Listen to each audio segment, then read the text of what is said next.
నమస్తే, welcome to the fourth estate. నేను Devulapalli Amar. Police వ్యవస్థ ఒక రాష్ట్రం శాంతి భద్రతలు కాపాడాలంటే అత్యంత కీలకంగా వ్యవహరించాల్సిన శాఖ. అటువంటి శాఖలో కీలక పోస్టుల్లో తన సామాజిక వర్గం వారిని నియమించారు ముఖ్యమంత్రి. ఈ విషయంపై 3 రోజుల కింద ఎన్నికల సంఘాన్ని కలిసి ఫిర్యాదు చేసింది వైఎస్ఆర్ కాంగ్రెస్ పార్టీ. ఆ వివరాలను మీడియాకు వెల్లడించగానే ఇంతెత్తున ఎగిరిపడ్డారు ప్రభుత్వ పెద్దలు. తప్పుడు వివరాలంటూ ఎదురుదాడికి కూడా దిగారు. సగటు సామాన్యుడికి కూడా అనుమానం వచ్చేలా ఎల్లో మీడియా కూడా ఇదంతా విపక్షం తప్పుడు ప్రచారం అన్నట్టుగా వార్తలు ప్రచురించింది, ప్రసారం చేసింది. అయితే తాము చెప్పిన మాటలో పూర్తి నిజాలున్నాయని ఆధారాలతో ముందుకొచ్చింది వైఎస్ఆర్సీపీ. ఇదే అంశం మీద మనతో మాట్లాడడానికి సీనియర్ పాత్రికేయులు కె అమర్నాథ్ జాయిన్ అవుతారు. వైఎస్ఆర్ కాంగ్రెస్ పార్టీ అధికార ప్రతినిధి ఈద రాజశేఖర్ రెడ్డి, ఆంధ్రప్రదేశ్ కాంగ్రెస్ అధికార ప్రతినిధి వెంకటరెడ్డి, అలాగే విజయవాడ నుంచి లైవ్లో బీజేపీ అధికార ప్రతినిధి కోట సాయికృష్ణ మనతో మాట్లాడతారు. ఎన్నికల వేళ ఓ కీలక అంశాన్ని తెరపైకి తెచ్చింది వైఎస్ఆర్సీపీ. ఆంధ్రప్రదేశ్ పోలీస్ శాఖలో చోటు చేసుకున్న ప్రమోషన్ల వెనుక గుట్టు విప్పింది. చంద్రబాబు సామాజిక వర్గానికి చెందిన కొందరిని ఏ విధంగా తెరపైకి తెచ్చారో ఆధారాలతో సహా బయటపెట్టింది. పార్టీ సీనియర్ నాయకులు బుగ్గన బయటపెట్టిన అంశాలు మీరే చూడండి. పోలీస్ ప్రమోషన్లలో కులచిచ్చు, సీఎం సామాజిక వర్గం వారికి కీలక పోస్టులు, ఎన్నికల సంఘానికి ఫిర్యాదు చేసిన విపక్షం, మండిపడ్డ తెలుగుదేశం నేతలు, ఆధారాలతో మీడియా ముందుకు వైఎస్ఆర్సీపీ. పోలీసు శాఖలో తెలుగుదేశం పెద్దలు నడిపిన నిర్వాకాన్ని వెలుగులోకి తెచ్చింది వైఎస్ఆర్ కాంగ్రెస్. ముఖ్యమంత్రి సామాజిక వర్గానికే 90% కీలక పోస్టులు ఇస్తూ ప్రభుత్వం జారీ చేసిన జీవోలు సేకరించి నిజాలను బయటకు తీసింది. మొత్తం పోలీసు వ్యవస్థను భ్రష్టు పట్టించేలా టీడీపీ చర్యలున్నాయని ఆధారాలతో బయట పెట్టారు బుగ్గన రాజేంద్రనాథ్. ఏమి సబ్ ఇన్స్పెక్టర్ నుంచి thank you CM sir, thank you CM sir, ఏంటివి పోలీస్ ఆఫీసర్లను ఇంటికాడ పిలిపించుకొని థ్యాంక్ యూ సీఎం సార్ అంటే వాళ్ళు పనిచేస్తుండేది ఒక పొలిటికల్ పార్టీకా, ఒక లీడర్కా, వాళ్ళు పనిచేస్తుండేది ప్రజలకా? ఏందండి ఇవన్నీ? సూపరింటెండెంట్ ఆఫ్ పోలీసు బస్సులకు పచ్చ జెండాలేసి ఫ్లాగ్ ఊపుతారా? ఏంటివండి ఇవన్నీ? అసలు వాళ్ళందరినీ మళ్ళీ తిరిగి వచ్చిన తర్వాత భోజనాలు పెట్టుకుంటా సీఎంను పొగడ్డామా? ఎంత అన్యాయం అండి, ఎంత దారుణం. పోన్లే ఇవన్నీ చేసినారు కదా. ఇక్కడ చూడండి, ఈయన ఇంకా ఫేవర్డ్ ఆఫీసరు, ఈయన మంత్రి అచ్చెన్నాయుడు గారి తమ్ముడు, స్వయాన తమ్ముడు, ఫేమస్ ఆఫీసర్. డైరెక్ట్గా బోర్డు చూడండి ఎట్లా పట్టుకున్నాడు దాన్ని. ఏమని రాసినారు? CBN army leadership meet. ఒక్క ఇంటెలిజెన్స్ డిపార్ట్మెంట్ లోనే తీసుకుంటే ఈ విషయం తేట తెల్లమవుతోందన్నారు బుగ్గన.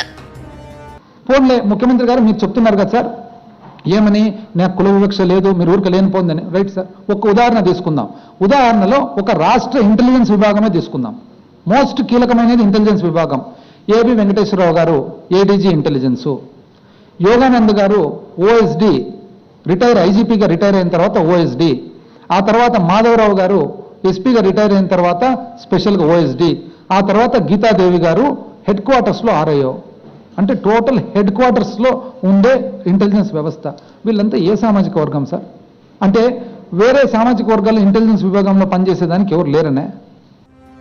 ఒకే సామాజిక వర్గానికి పోస్టులు కేటాయించారని తాము నిజాలు చెబితే సరిదిద్దుకోవాల్సింది పోయి తప్పుడు విమర్శలకు దిగుతున్నారని మండిపడ్డారాయన. ఇవన్నీ తప్ప రికార్డు మేము చెప్పేది. తప్పైతే రండి సార్, హోమ్ మినిస్టర్ గారు మీరు రాండి వేదిక, ఇక్కడ నేను వస్తా. సూపర్ మెమరీ వాళ్ళను ఎట్లా మీరు డైరెక్ట్ పోస్టులో పెడుతున్నారు చెప్తున్నారు రండి. మేము ఇచ్చిన శాంపుల్ దాంట్లో సమ్ అండ్ సబ్స్టెన్స్ ఏమి, లిమిటెడ్ పాయింట్ ఏమి, 35, 36, 37 అని కాదు మేము చెప్తుండేది.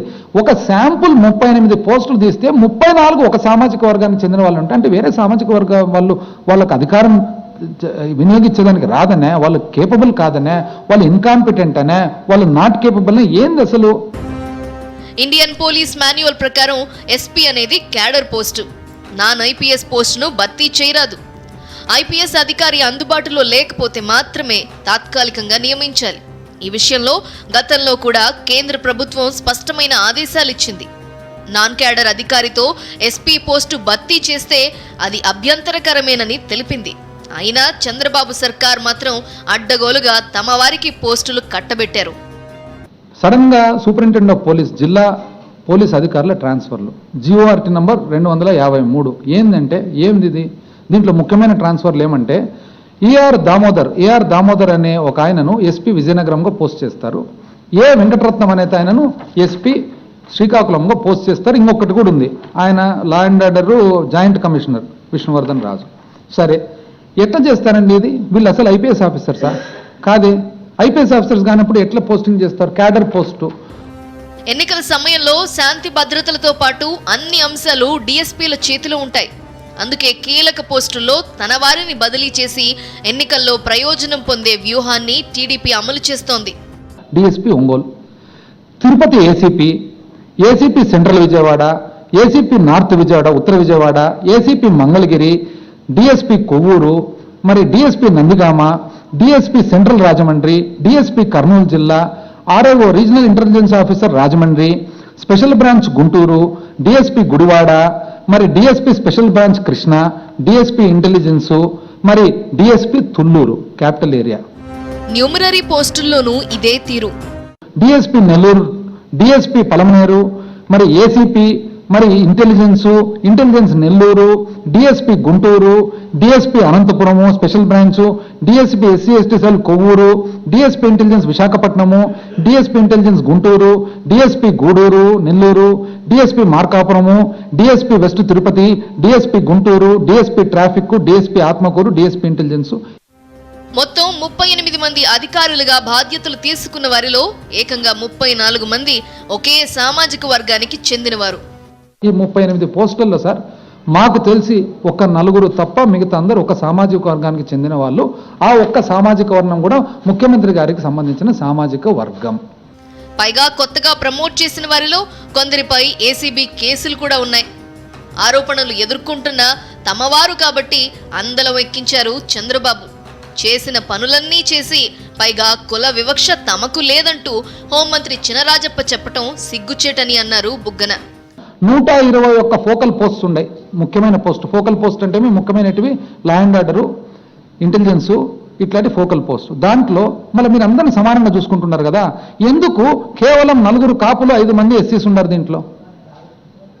మీరే చెప్తున్నారు ఏమని నిన్న, అది చెప్పరు. అది చెప్పకపోగా 31 పోస్టులు ఉన్నాయండి ఓసీలకు ఇచ్చినాం, రైట్. ఆ 31 ఓసీలకు ఇచ్చిన పోస్టులో 15-16 పోస్టులు ఎందుకు గాను ఒక సామాజిక వర్గానికి చెందిన వాళ్ళు ఉన్నారు? చెప్పండి సార్, నేనేమైనా తప్పు చెప్పినానా? లేదు. అసలు సూపర్ న్యూమరీ అంటే సర్కిల్ ఇన్స్పెక్టర్ పోస్టును సప్రెస్ చేసి సూపర్ న్యూమరీ అపాయింట్మెంట్, వాళ్ళని డైరెక్ట్గా అపాయింట్మెంట్ చేసేదానికి రాదు డిఎస్పీ. ఈ ముగ్గురు ఎట్లా ఇచ్చినారు సార్? బాబు ప్రసాద్ డిఎస్పీ గూడూరు, ప్రకాష్ బాబు డిఎస్పీ గుంటూరు, యుగంధర్ బాబు డిఎస్పీ పలమనేరు. వీళ్ళు ముగ్గురు ఏ సామాజిక వర్గానికి సార్ చెందిన వాళ్ళు? కానిస్టేబుల్స్ తో థ్యాంక్స్ అంటూ ప్లకార్డులు మోయించిన వారు కనీసం వారికి ప్రమోషన్లు కూడా ఇవ్వలేదని ఆవేదన వ్యక్తం చేశారు. కులాలను విస్మరించాల్సిన ప్రభుత్వం అదే కులాలను తన స్వార్థ ప్రయోజనాల కోసం వాడుకుంటోందని మండిపడ్డారు.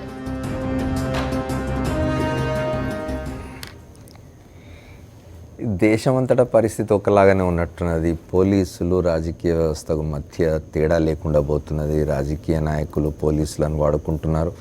నిన్న మొన్న మనం పశ్చిమ బెంగాల్లో జరిగిన రగడ చూసినాం. సిబిఐ అక్కడ ఒక పోలీస్ అధికారిని ప్రశ్నించడానికి వస్తేనే ముఖ్యమంత్రి బయటకు వచ్చేసి నిలబడి ఆ పోలీసులకు రక్షణగా నిలబడడం చూసినాం. అట్లాగే ఆంధ్రప్రదేశ్లో కూడా ఇప్పుడు పోలీసులు సిబిఐన్ ఆర్మీ అని చెప్పి లీడర్షిప్ సమ్మిట్స్ అని పెట్టి తిరుగుతున్నారు. అట్లాగే థ్యాంక్ యూ సీఎం సార్ అని చెప్తూ ఉన్నారు.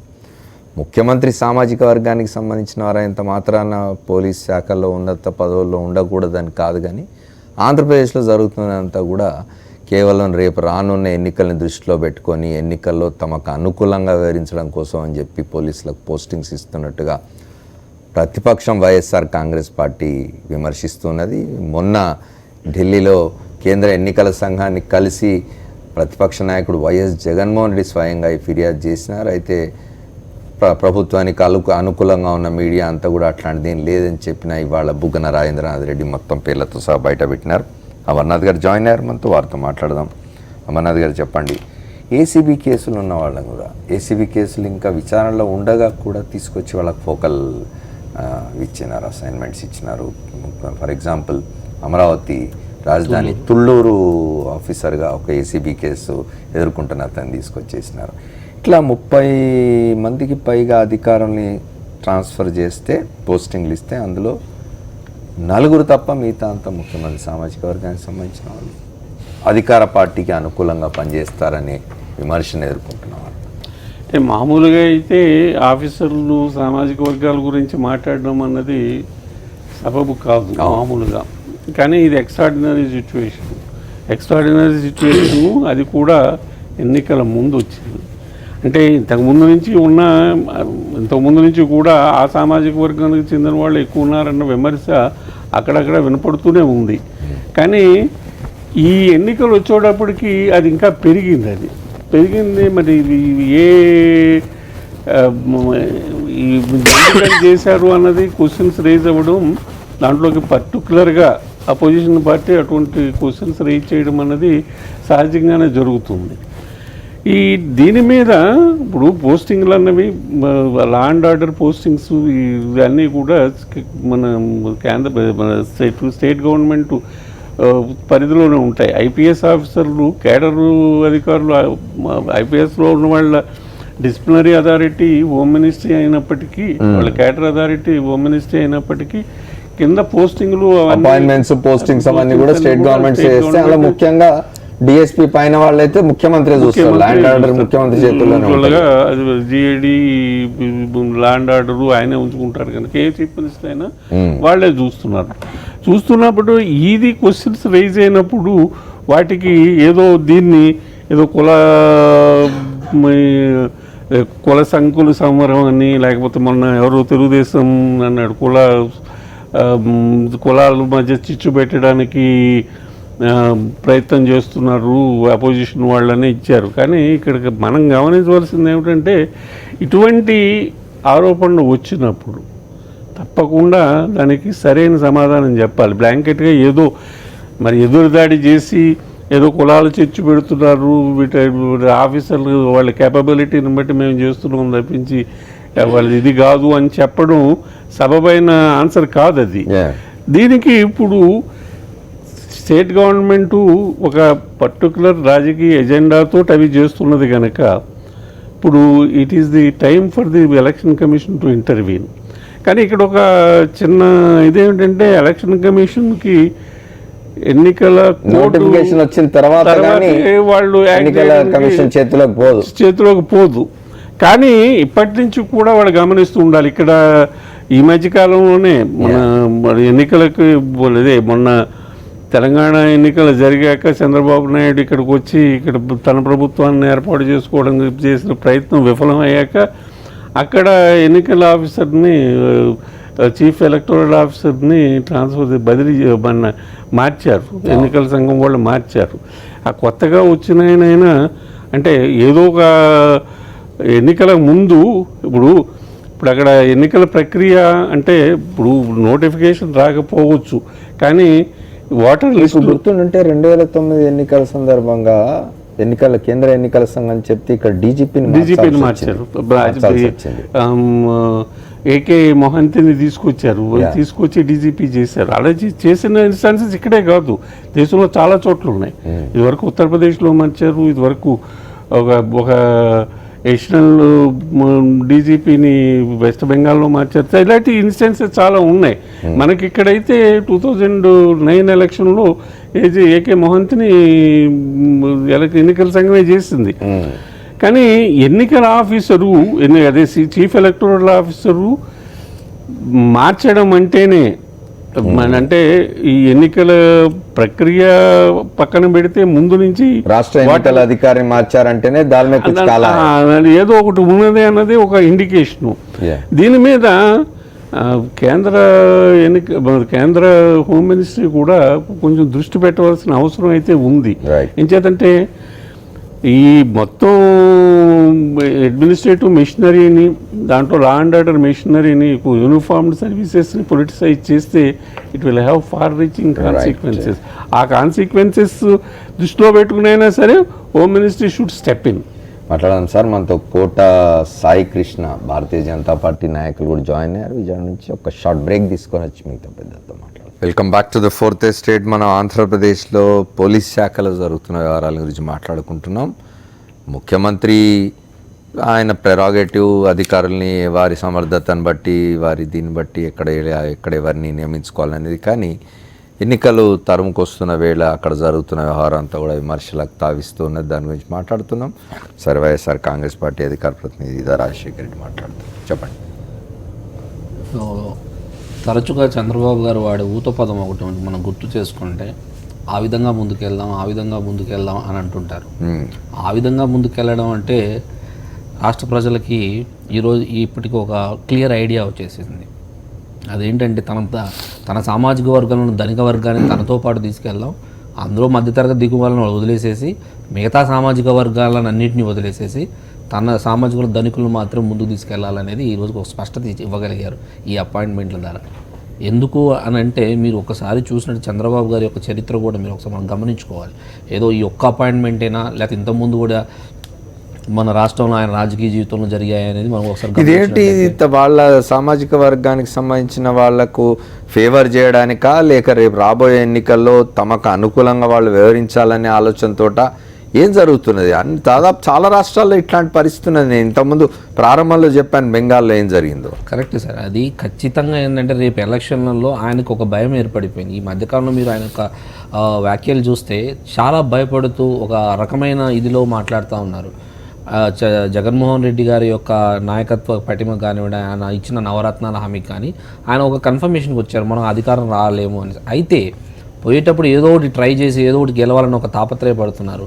ఆ ప్రయత్నంలో భాగంగానే రాబోయే ఎలక్షన్స్లో ఏదో ఒక రకంగా, అంటే ఒక దొంగ హామీలు ఇవ్వడం ద్వారా కానివ్వండి, లేదంటే ఇట్లా అధికారులను ఒక కీలక పోస్టింగ్లు చేయడం ద్వారా ఎలక్షన్లన్నింటినీ ఒక భయభ్రాంతులుగా, ఒక పక్షపాతంగా జరిగేటందుకు ఏర్పాట్లు చేస్తున్నట్టుగా కనిపిస్తూ ఉంది.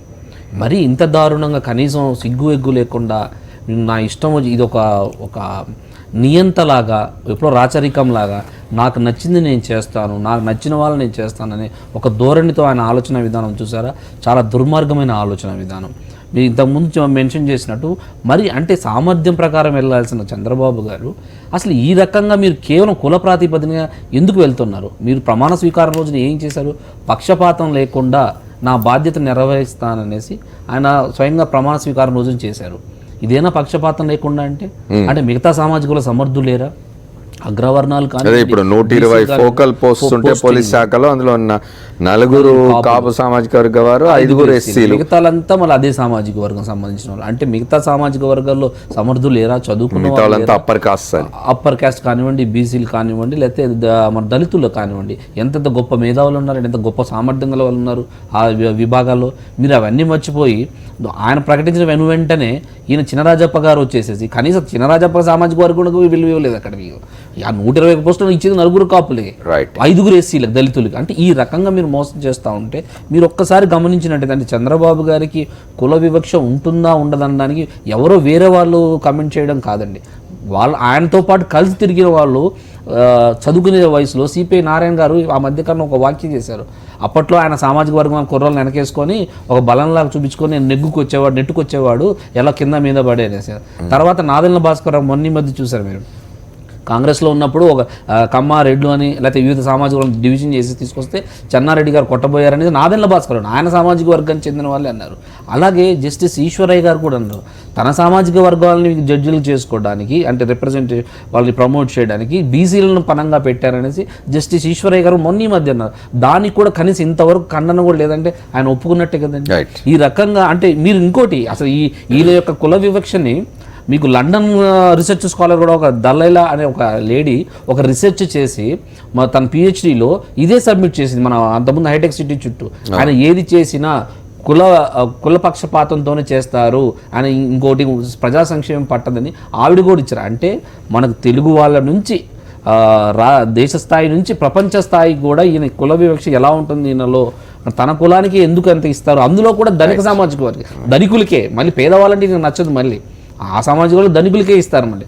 కాబట్టి ఇవన్నీ చేసుకుంటూ పోతే ప్రజలు హర్షించరు, మీ చాప్టర్ క్లోజ్ అయినట్టే ప్రజలు భావిస్తూ ఉన్నారు. రైట్.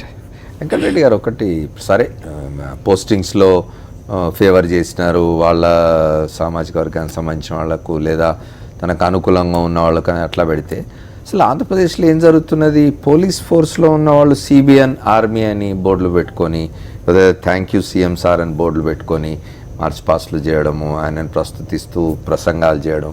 కాడర్ మన యూనిఫామ్ ఫోర్స్ కదా, యూనిఫామ్ ఫోర్స్ అపొలిటికల్గా ఉండాలి, రాజకీయాలకు అతీతంగా ఉండాలి.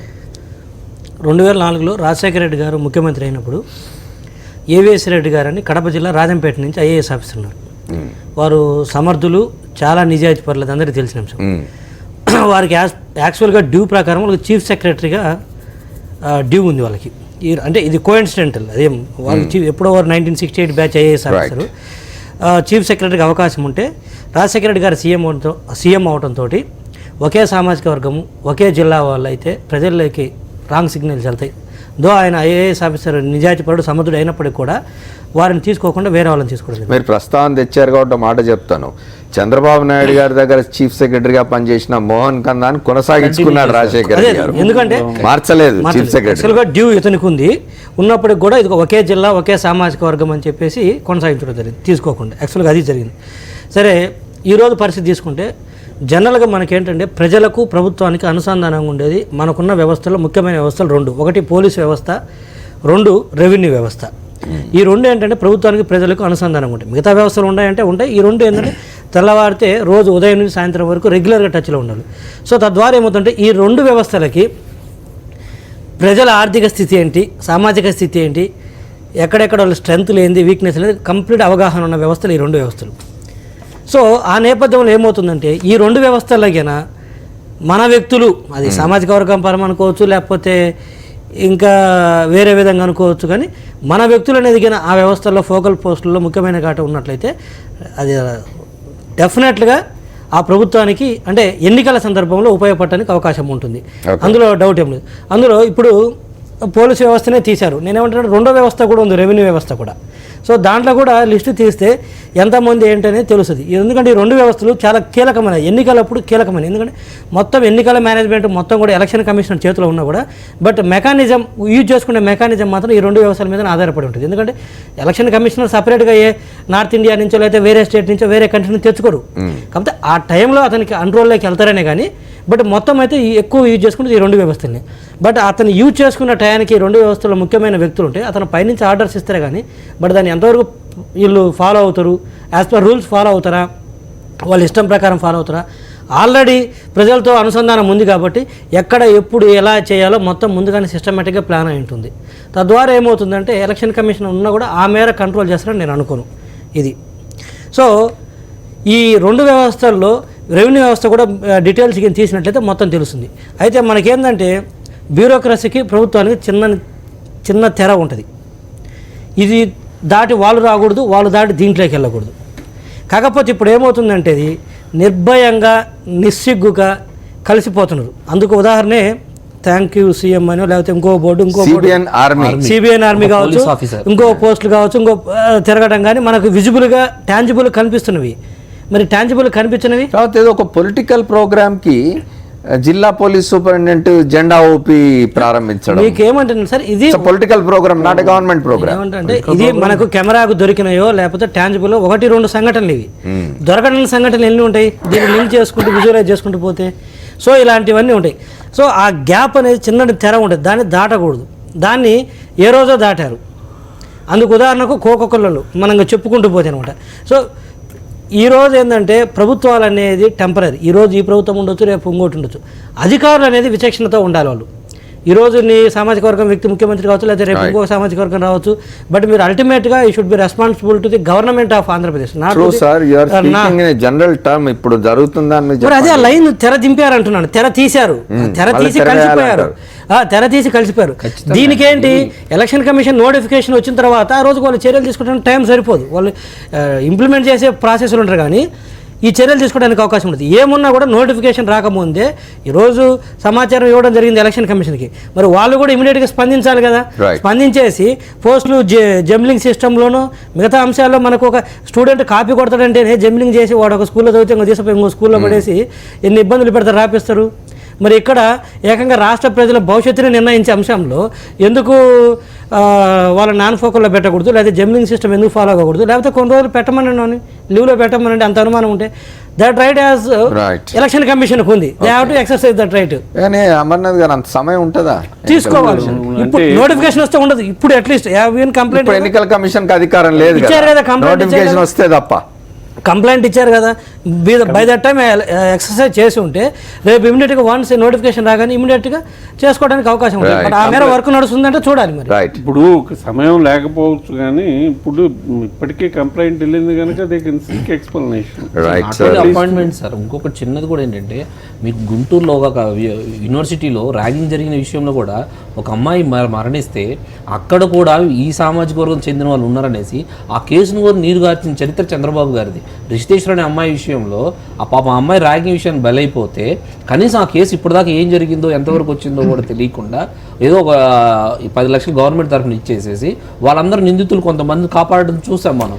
రైట్. ఒకసారి సాయి కృష్ణ గారితో కూడా మాట్లాడారు. సాయి కృష్ణ గారు, యూనిఫామ్ ఫోర్స్ ఆంధ్రప్రదేశ్లో చంద్రబాబు నాయుడు గారు ముఖ్యమంత్రి గారిని ప్రేజ్ చేస్తూ ప్లే కార్డ్స్ పట్టుకొని తిరగడము, థ్యాంక్స్ చెప్పడం ఆయనకు, తర్వాత రాజకీయ కార్యక్రమాల్లో పాల్గొనడము, ఇవన్నీ ఎట్లా చూస్తారు?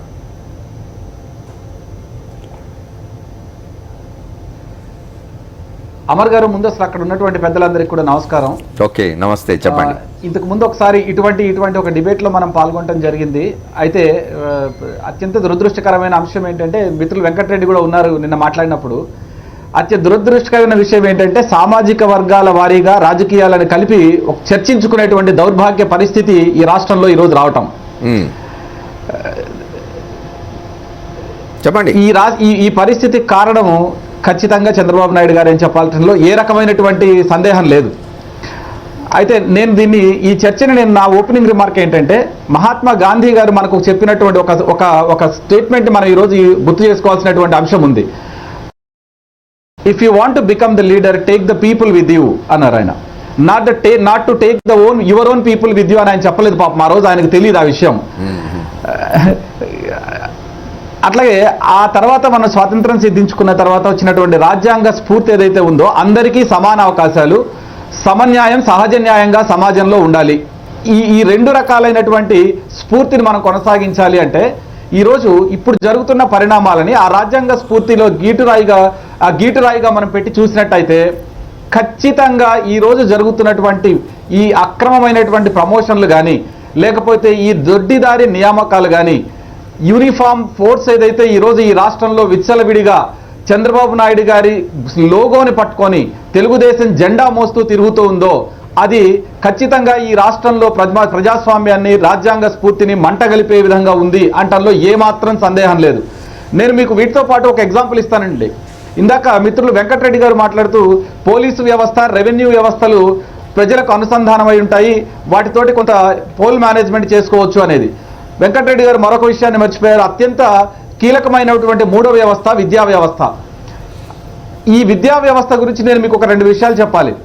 గడిచిన సంవత్సర కాలంలో ఈ రాష్ట్రంలో ఉన్నటువంటి 14 యూనివర్సిటీల్లో దాదాపు 700 అసోసియేట్ ప్రొఫెసర్లకు సంబంధించినటువంటి డైరెక్ట్ రిక్రూట్మెంట్ ఒకటి జరిగింది. ఈ డైరెక్ట్ రిక్రూట్మెంట్లో అసిస్టెంట్ ప్రొఫెసర్ టెస్ట్లో క్వాలిఫై కాని వాళ్ళని, అంటే సహాయ ఆచార్యులకు కూడా క్వాలిఫై కానటువంటి వాళ్ళని తీసుకెళ్లి ఆచార్యులుగా యూనివర్సిటీల్లో డైరెక్ట్గా నియమించుకున్నటువంటి దృష్టాంతాలు చాలా కూడా ఈరోజు మా దృష్టికి వచ్చినాయి. అంటే వీరందరిలో కూడా ఎక్కువగా ఒకే సామాజిక వర్గం వారు ఉన్నారు అనేది ఖచ్చితంగా ఒక వాదన వినిపిస్తోంది. అంటే విద్యా వ్యవస్థలో కూడా ఈ విష బీజాలు నాటడం ద్వారా రాబోయే తరానికి సంబంధించిన మన విద్యార్థుల మనసుల్లో ఒక రకమైనటువంటి భావనని చెలరేగించి ఈ వివక్ష ఏదైతే ఉందో దీన్ని శాశ్వతం చేయాలనేటువంటి ఒక క్రూరమైన ఆలోచన ఈరోజు ఆంధ్రప్రదేశ్లో నడుస్తూ ఉంది. దీనిని ప్రజాస్వామ్యవాదులు మనం జాగ్రత్తగా కొంచెం పరిరక్షించాల్సిన అవసరము, లేదా దీన్ని మనం ఖండించాల్సిన అవసరం చాలా ఎక్కువగా ఉంది. నేను మరొక విషయాన్ని కూడా నేను ప్రస్తావించాను. వీరిని మనము కేవలం ఈ 3 అంశాల్లోనే కాకుండా మీరు చూస్తే రాజ్యాంగం మనకు ప్రసాదించిన ప్రతి అంగంలోనూ, ప్రతి అంశంలోనూ కూడా వీరు ఒక విచక్షణాధికారాన్ని మరచి, లేదా సహజంగా ఉండాల్సినటువంటి రాజ్యాంగ స్ఫూర్తిని మరచి వీరి సొంతంగా అన్కాన్స్టిట్యూషనల్ డెసిషన్స్ కానివ్వండి, అన్కాన్స్టిట్యూషనల్ ప్రొసీజర్స్ని కానీ అడాప్ట్ చేయడం జరుగుతూ ఉంది. ద బెస్ట్ ఎగ్జాంపుల్ ఈజ్ నేను కోట్ చేసినటువంటి 3 జ్యుడిషియరీ, ఎగ్జిక్యూటివ్ అండ్ లెజిస్లేచర్తో పాటు 4వ వ్యవస్థ ఇంకోటి ఏంటంటే ఈ స్ఫూర్తిని రక్షించడానికి ఉన్నటువంటి మీడియా వ్యవస్థ. ఈరోజు అన్ని రకాల మీడియా ఛానల్స్ని, వార్తాపత్రికలని మేనేజ్ చేసుకుంటూ తనకు సంబంధించినటువంటి అనుకూలమైనటువంటి వార్తలు రాయించుకుంటూ ప్రతిపక్షాలు కానివ్వండి, క్వశ్చన్ చేసేటువంటి Right, ఏ sir. రకమైనటువంటి రాజకీయ పక్షానికి స్పేస్ లేకుండా వార్తా ప్రపంచంలో ఈ రోజు అటు కాంగ్రెస్ వారిని అడగండి చెప్తారు మీకు, లేదా వైసీపీ వారిని అడగండి రాజశేఖర రెడ్డి గారిని వారైనా చెప్తారు. ఏదైనా ఒక వ్యవస్థ గురించి మనం ప్రశ్నించినట్టయితే, సమస్య గురించి మాట్లాడినట్టయితే న్యూస్ పేపర్స్ లో మనకు రావాల్సినటువంటి కనీసం స్పేస్ కూడా రావట్లేదు, మన వాయిస్ వినడానికి కూడా ఎవరు రెడీగా లేరు. అంటే దీన్ని బట్టి అర్థమవుతున్నది ఏంటంటే అన్ని వ్యవస్థలని పూర్తిగా ఒకే రకమైనటువంటి సామాజిక వర్గంతో నింపేసి వారి భావజాలాన్ని పూర్తిగా ప్రజల్లోకి చొప్పించాలనేటువంటి ఒక క్రూరమైన ఆలోచనకు ఈ రాష్ట్ర ప్రభుత్వం తెరతీసింది అనేది నిస్సందేహంగా చెప్పొచ్చు. సాయికృష్ణ గారు మరొక విషయాన్ని ఏంటంటే వీరు ఇంటెలిజెన్స్ ని వాడుకొని ఏ రకమైనటువంటి కార్యక్రమాలకు తెలంగాణలో వీరు పాల్పడ్డారో రాష్ట్ర ప్రజలు ఇంకా మర్చిపోలేదు. అంటే అన్ని రకాల వ్యవస్థలని కూడా ఈ రోజు భ్రష్టు పట్టించేటువంటి పరిస్థితి కనపడుతుంది. అమర్ గారు, మరొక చిన్న అంశం ఏంటంటే, నేను స్టూడియోలో ఉన్నాను కాబట్టి నేను మరొక చిన్న అంశం తీసుకుంటున్నాను కంక్లూడ్ చేయడానికి. ఏ రాజకీయ పక్షమైనా ప్రభుత్వాన్ని ఏర్పాటు చేయాలంటే తమ సొంత కులం వాళ్ళు, తమ సొంత వర్గం వాళ్ళు ఓట్లేస్తేనే ఎన్నిక కారు. ప్రజలందరూ కలిసి ఎన్నుకుంటేనే ఒక రాష్ట్రంలో ప్రభుత్వం గాని, దేశంలో ప్రభుత్వం గాని అన్ని వర్గాల వారు ఓట్లేస్తేనే ప్రభుత్వాలు ఏర్పడతాయి కానీ నమ్ముకొని ఏ రాజకీయ పార్టీ అయినా. సాయికృష్ణ గారు, థ్యాంక్ యూ. మళ్ళీ వస్తాను. I come back to you again. Thank you. కుల దాంతోనో వస్తే మాత్రం right sir. Thank you sir. I come back to you again. ఒక షార్ట్ బ్రేక్ తీసుకుని వచ్చి మళ్ళీ మాట్లాడదాం. Welcome back to the fourth estate. ఇప్పుడు ఒక ఎక్సైజ్ ఆఫీసర్ ఏదో మెసేజ్ పంపించినారు. ఏంటంటే పోలీసు, రెవెన్యూ శాఖలే కాదు, ఎక్సైజ్ శాఖ కూడా ఎలక్షన్ టైంలో చాలా ఉపయోగపడుతుంది. దానికి సంబంధించి కూడా ఒక కీలక ట్రాన్స్ఫర్ జరిగింది ఇప్పుడు ఆంధ్రప్రదేశ్లో. ఇట్లా ఒకటి ఇట్స్ ఓకే. ఇప్పుడు గవర్నమెంట్కు పూర్తి అధికారాలన్నవి పోస్టింగ్లు ఎవరికి ఇవ్వాలి, ఏమిటి, ఎక్కడ ఇవ్వాలి అనేది. కానీ ఇది ఎట్లా, ఇప్పుడు ఇంతకుముందు మనం బ్రేక్ బై ముందు చర్చిస్తున్నట్టు ఎన్నికల సంఘం ఏ మేరకు ఇన్వాల్వ్ కాగలుగుతుంది, ఏ మేరకు అంటే మైన్యూట్ ఇవి ఎన్నికల సంఘానికి తెలిసే అవకాశం ఉండదు. ఇప్పుడు మనం ఒక ఎగ్జాంపుల్ ఇవ్వాలని చూస్తున్నాం. Vasantha Krishna Prasad, YSR Congress party constituency in charge, వాళ్ళ ప్రెస్ కాన్ఫరెన్స్ పెట్టి చెప్పినాడు, ఇక్కడ ఒక సిఐని పోస్ట్ చేసినారు దేవినేని ఉమామహేశ్వరరావు వాళ్ళు, అతను మమ్మల్ని హెరాస్ చేస్తున్నాడు వైఎస్ఆర్ కాంగ్రెస్ పార్టీని, మా మీద ఒక తప్పుడు ఆరోపణ కూడా పెట్టినాడు, ఎందుకంటే మేమేదో డబ్బులు ఇవ్వ చూపినామని చెప్పి ఫిర్యాదు చేస్తున్నాం. ఇట్లా ఉంటే అంటే పోలీసులు పైనుంచి కింది లెవెల్ వరకు కూడా పోలీసులు ప్రభుత్వానికి అనుకూలంగా, లేదా ప్రభుత్వానికి కాదు, ప్రభుత్వానికి అనుకూలంగానే ఉండాలి, అధికార పక్షానికి అనుకూలంగా రేపు ఎన్నికల్లో ఉపయోగపడే విధంగా పనిచేస్తే ఎట్లా? ఇప్పుడు ప్రభుత్వానికి అధికారాలు ఉన్నాయి, కానీ అధికారాలని జ్యుడిషియస్గా ఎక్సర్సైజ్ చేయాలి. కానీ coloured exercise of power is vitiated. అది అన్కాన్స్టిట్యూషనల్. నేను చీఫ్ మినిస్టర్ అయ్యానని నా ఇష్టం వచ్చినట్టు చేయడానికి ఉండదు. ఇప్పుడు డెమోక్రసీలో అన్నిటికన్నా ఇంపార్టెంట్ ఏంటంటే, ఇప్పుడు డెమోక్రసీలో 4 ఎస్టేట్స్లో ఈ అన్నిటికన్నా జ్యుడిషియల్ ఎస్టేట్లో బాగా ఇంకోటి ఏంటంటే రూల్ ఆఫ్ లా. ఆ రూల్ ఆఫ్ లా అన్నది అందరికీ ఒకేలా వర్తించాలి. అంతేగాని నాకు అధికారం ఉంది కనుక నేను colourful decision colourful exercise of power చేస్తాను అంటే it's not acceptable in a democracy. దాంతో ఇప్పుడు ఆరోపణలు వచ్చినప్పుడు వాటికి ఇప్పుడు ఎదురుదాడి చేయడం అన్నది అసలు అన్యాక్సెప్టబుల్, అధికారంలో ఉన్న వాళ్ళకి అన్యాక్సెప్టబుల్ పొజిషన్ అది. వాళ్ళు దానికి సరైన సమాధానం చెప్పాలి. ఉన్నారు లేరు, వీళ్ళు చెప్తున్నారు 34 మంది ఐఏఎస్లోనే, ఫోకల్ ఫోర్స్లో 34 మంది ఉన్నారండి, డిఎస్పీలకు వచ్చేటప్పటికి ఇంకా ఎక్కువ మంది ఉన్నారండి, సిఐలు, డిఎస్పీలు. ఇప్పుడు వాళ్ళందరూ కీలక పోస్టులు కదా. ఇప్పుడు ఎవరు మీ ఫ్రెండ్ చెప్పినట్టు ఎక్సైజ్ శాఖలో కూడా అలాగే జరుగుతుండొచ్చు. ఇప్పుడు అవైలబిలిటీ ఆఫ్ ఆఫీసర్స్ని బట్టి ఎక్సైజ్ కమిషనర్ మార్చినారు ఆంధ్రాలో, దాని మీద ఇలాంటివి చేస్తుంటే colourful exercise of power is unconstitutional. It should be challenged. కానీ దీని మీద ఏమన్నా ఇప్పుడు కాన్స్టిట్యూషనల్ అథారిటీస్ దీని మీద దృష్టి పెట్టవలసిన అవసరం ఉంది. ఫస్ట్ ఆఫ్ ఆల్ ఇది ఎలక్షన్కి సంబంధించింది కనుక ఎలక్షన్ కమిషన్కి స్పెసిఫిక్ ఆరోపణలతోటి మెమోరాండం ఇచ్చారు కనుక అపోజిషన్ పార్టీ వాళ్ళు, రికగ్నైజ్డ్ అపోజిషన్ పార్టీ ఇచ్చింది కనుక it is incumbent on election commission to examine it thoroughly. దానికి అట్లీస్ట్ ఇప్పుడు నాకు అధికారం ఉందే లేదో అని అంటే వాడికి నోటీస్ ఇచ్చే అధికారం అయితే ఉంది కదా. Let them deny. Then they can hold an enquiry. లేకపోతే ఆ ఎలిగేషన్స్ ఏది వచ్చినా సరే దానికి చేయవలసిన అవసరం ఉంది. అది చేయకుండా మా అధికారం లేదు, మేము నోటిఫికేషన్ వచ్చాకనే ఏదైనా చేస్తామని అన్నది, అంటే నిజానికైతే నోటిఫికేషన్ వచ్చే వరకు అధికారం లేదు. కానీ ఒక ఆరోపణ వచ్చినప్పుడు ఒక కాన్స్టిట్యూషనల్ అథారిటీకి ముందు ఒక రాజ్యాంగ వ్యవస్థ కాబట్టి అడగొచ్చు, అడగాలి. రాజశేఖర రెడ్డి గారు అట్లాంటిది ఏమన్నా అంటే వైఎస్ఆర్ కాంగ్రెస్ పార్టీ అధ్యక్షుడే కాకుండా ఆయన ప్రతిపక్ష నాయకుడు, బలమైన ప్రతిపక్షం, ఏకైక ప్రతిపక్షం ఆంధ్రప్రదేశ్లో. ఆయన వెళ్ళి కేంద్ర ఎన్నికల సంఘానికి ఫిర్యాదు చేసినారు డెలిగేషన్లో వెళ్ళి. దాని మీద ఏమన్నా రెస్పాండ్ అయిందా ఎలక్షన్ కమిషన్? అంటే ఇప్పటి వరకు అయితే పరిశీలిస్తామని చెప్పారు ఎలక్షన్ కమిషన్ కూడా. ఖచ్చితంగా ఈ ఆధారాలను తీసుకొని ఏ అధికారి కూడా 3 సంవత్సరాల కన్నా లోపు ఎక్కువగా ఉంటే వాళ్ళు తక్షణం బదిలీ చేయాల్సింది కూడా చేస్తామని చెప్పారు వాళ్ళు. అయితే నోటిఫికేషన్ వచ్చిన తర్వాత వాళ్ళ యాక్షన్ మొదలవుతుంది కాబట్టి బహుశా వాళ్ళైతే వాచ్ డాగ్గా ఉండమని చెప్పాము మేము కూడా. చాలా క్షుణ్ణంగా పరిశీలించాలి, మీరు నోటిఫికేషన్ వచ్చినప్పుడు మొదలెడితే జరగాల్సిన ఘోరం అంతా జరిగిపోతుంది కాబట్టి మీరు ఈ క్షణం నుంచే మీరు ఖచ్చితంగా మీరు మీ యొక్క పర్యవేక్షణ ఉండాలి అక్కడ అనేసి చెప్పడం జరిగింది. అయితే వీటన్నిటితో పాటు మనం కూడా ఇంకొక 2 విషయాలు మనం చర్చించుకున్నట్టయితే, అంటే ఆయనకి కుల వివక్ష ఏ రకంగా ఉంటుంది చంద్రబాబు ఆలోచన విధానం ఒకసారి గమనించాము.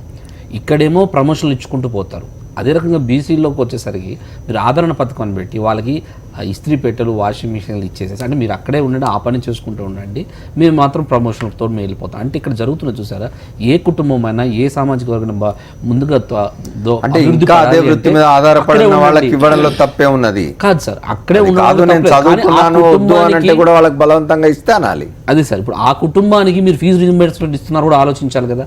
ఫీజు రీయింబర్స్మెంట్ ఇవ్వట్లేదు, మీరు అక్కడే మీరు ఇచ్చేసి వాళ్ళని అక్కడే ఉండమంటున్నారు. అంటే కానీ ఆ కుటుంబంలో విద్యార్థులు ఉన్నారు కదా, కానీ ఆ ఫీజు రీయింబర్స్మెంట్ మీరు ఇస్తున్నారా?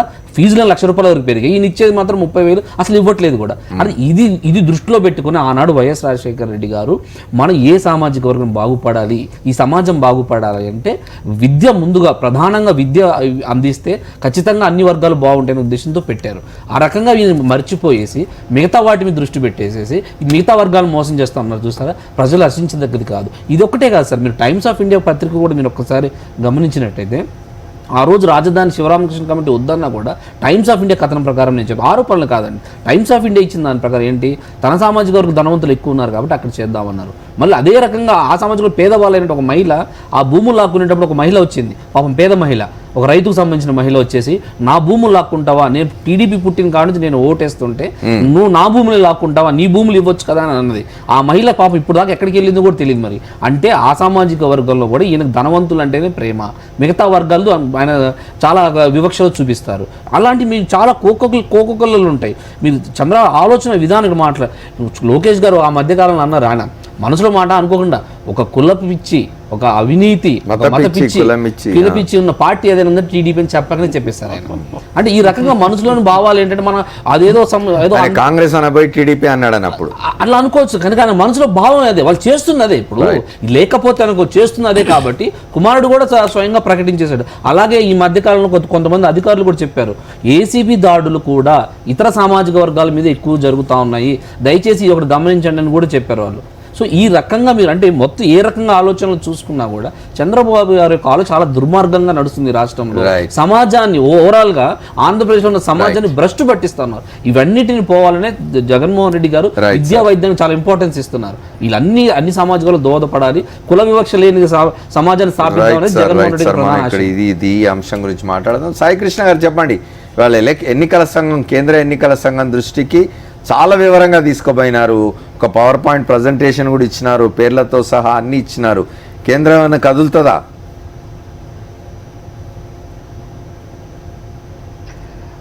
అమర్ గారు, యాక్చువల్గా ఈ రోజు జరుగుతున్నటువంటి ఈ పరిణామాల మీద బ్రీఫ్ సార్. జగన్మోహన్ రెడ్డి రాష్ట్ర ప్రతిపక్ష నాయకుడు ఇచ్చినటువంటి కంప్లైంట్ బహుశా ఈ టైంలో ఎలక్షన్ కమిషన్ ఇక్కడ పవర్స్ ఎక్సర్సైజ్ చేయడానికి అవకాశం లేకపోవచ్చు, కానీ definitely election commission of India will definitely forward the same complaint to the authorities concerned to take an immediate and necessary action. ఆ అవకాశం అయితే ఉంది. దానికి సంబంధించి త్వరలో ఒక సమాచారాన్ని అయితే మనం వినబోతున్నాం. అంటే ఈ రాష్ట్రంలో వివిధ రకాలుగా జరుగుతున్నటువంటి ప్రజాస్వామ్య కూని ఏదైతే ఉందో దీని మీద ప్రతిపక్షం నుంచి కానివ్వండి లేదా భారతీయ జనతా పార్టీ నుంచి కానివ్వండి కేంద్ర స్థాయిలో ఉన్నటువంటి ఏ దర్యాప్తు సంస్థకైనా లేకపోతే ఏ కాన్స్టిట్యూషనల్ బాడీకైనా కంప్లైంట్ వెళ్ళినప్పుడు ఖచ్చితంగా అది కన్సర్న్ డెస్క్కు వెళ్తున్నది. దాని మీద ఎంక్వైరీ కోసం అయితే ఒక ఇన్స్ట్రక్షన్ రాబోతుంది.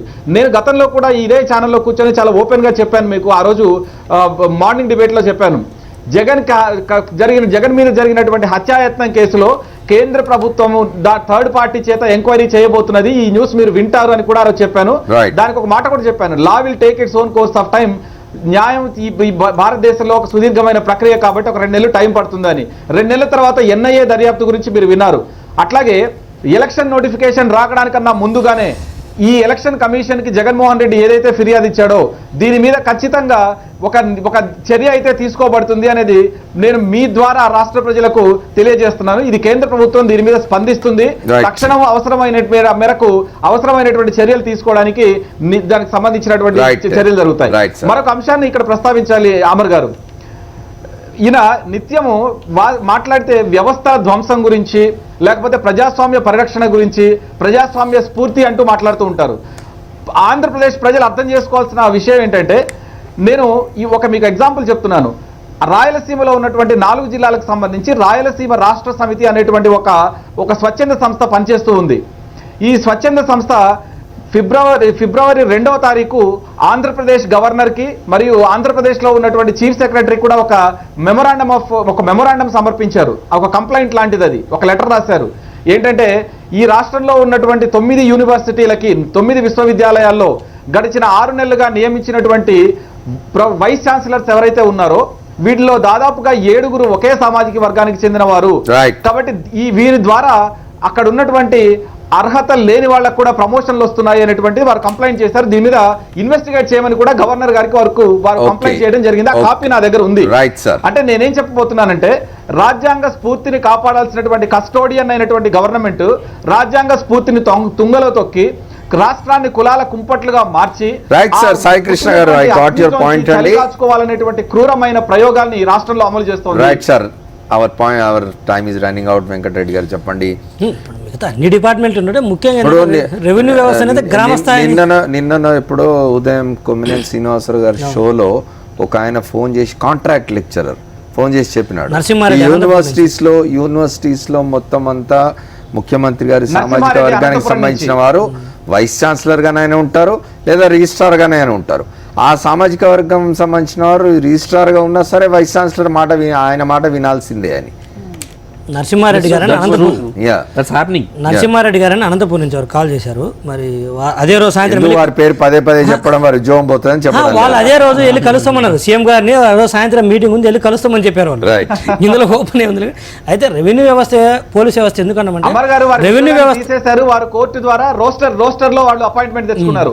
సో రెవెన్యూ వ్యవస్థ అనేది గ్రామ స్థాయి నుంచి ఉంటుంది, పోలీస్ వ్యవస్థ అనేది మండల స్థాయి నుంచి ఉంటుంది. ఎక్కువ కనెక్ట్ ఉండడానికి, ఎక్కువ తెలియడానికి అవకాశం ఉంటుంది.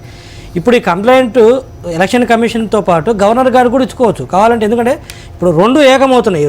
There is a small veil, చిన్న తెర అనేది ఒకటి ఉండదు. అది తొలగినప్పుడు కాన్స్టిట్యూషనల్ బాడీ కదా గవర్నర్ కూడా. So you can complaint to the governor also. State గవర్నర్కి ఇస్తే వాళ్ళు కూడా యాక్షన్ తీసుకోవచ్చు మీన్ వల్ టైం.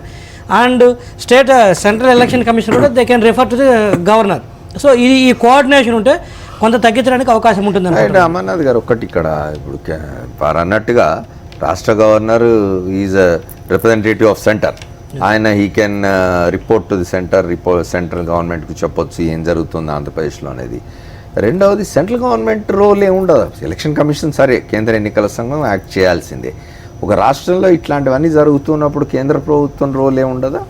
అంటే మళ్ళీ ఏమనంటే ఫెడరల్ ఇది సమాఖ్య స్ఫూర్తికి దెబ్బ ఇవన్నీ వస్తాయి. మళ్ళీ ముఖ్యమంత్రులు వీధుల్లోకి వస్తారు, ధర్నాలు చేస్తారు. ఐఏఎస్ ఐపీఎస్ కి సంబంధించినంత వరకు cadre authority home ministry, union home ministry, వాళ్ళు ఏమైనా చేయడానికి అవకాశం ఉంటుంది. కానీ వాళ్ళని అలాట్ చేయడం వరకే వాళ్ళ పని, కానీ వాళ్ళ డిసిప్లిన్ అలాట్ చేయడం వరకే వాళ్ళ పని, కానీ వాటిని వాళ్ళ ట్రాన్స్ఫర్లు, అపాయింట్మెంట్లు, ఏ పోస్ట్ ఎవరికి ఇవ్వాలన్నది దాని మీద వాళ్ళకి అంత నియంత్రణ లేదు. కానీ ఎప్పుడైనా సరే ఇటువంటివి జరుగుతున్నాయి, ఇది సమాజ స్ఫూర్తికి అలాగే మన కాన్స్టిట్యూషనల్ అథారిటీకి భంగం కలుగుతుందన్నప్పుడు central government can always ask the state government to explain. Representative కదా గవర్నర్ సార్, సెంట్రల్ గవర్నమెంట్ అంటే representative గవర్నర్ governor. కూడా అడగవచ్చు, ఏమిటి ఇలాంటి ఎలిగేషన్ నా దగ్గరకు వచ్చింది, please tell me what is happening. అంటే వాడిని యాక్షన్ తీసుకున్నా తీసుకోకపోయినా ఎక్స్ప్లెనేషన్ ఇవ్వాల్సిన బాధ్యత గవర్నమెంట్ మీద ఉంటుంది. గవర్నరు వాడికి పంపించి ఎక్స్ప్లెనేషన్ అడిగితే, కానీ దీంట్లో మళ్ళీ పొలిటిసైజ్ అయిపోతుంది. ఇప్పుడు గవర్నరు అటువంటిది ఏదైనా వాళ్ళకి రిఫర్ చేసి ఇప్పటికే ఇప్పటిన్న గవర్నర్ మీద చంద్రబాబు నాయుడు చాలా ఆగ్రహంగా ఉన్నారు. ఆయన ఏదో ఆగ్రహం ఒక సందర్భంలో బహిరంగంగా కూడా వ్యక్తమైంది. అలాంటి ఉన్నది కనుక ఇప్పుడు ఏమవుతుందంటే, గవర్నర్కి ఇస్తే గవర్నర్ ఏదైనా రిఫర్ చేస్తే దాన్ని మళ్ళీ ఏదో ఒక కాన్స్టిట్యూషనల్ పాయింట్ కానీ దీని మీద ఫెడరల్ స్ఫూర్తి దెబ్బతింటున్నది, అలాంటివన్నీ కూడా వస్తాయి మళ్ళీ. ఇవన్నీ క్వశ్చన్ ఆఫ్ ఇవి పెర్సెప్షన్స్. ఇప్పుడు ఎలక్షన్స్ వచ్చేస్తున్నాయి. ఒకటి ఏంటంటే రియాలిటీ, ఆ రియాలిటీని ఈ ఎలక్షన్ కమిషన్ నియంత్రించవలసి ఉంటుంది. కానీ 2014 తర్వాత ఏదైనా గవర్నమెంట్లు ఏదైనా పార్టీస్ ఎలక్షన్స్లోకి వెళ్తే వాళ్ళు అభివృద్ధి మీద వెళ్తారు. కానీ బీజేపీ వచ్చిన తర్వాత ఒక మాన్యువల్ తయారు చేసింది ఎలా వెళ్ళవచ్చు అంటానికి.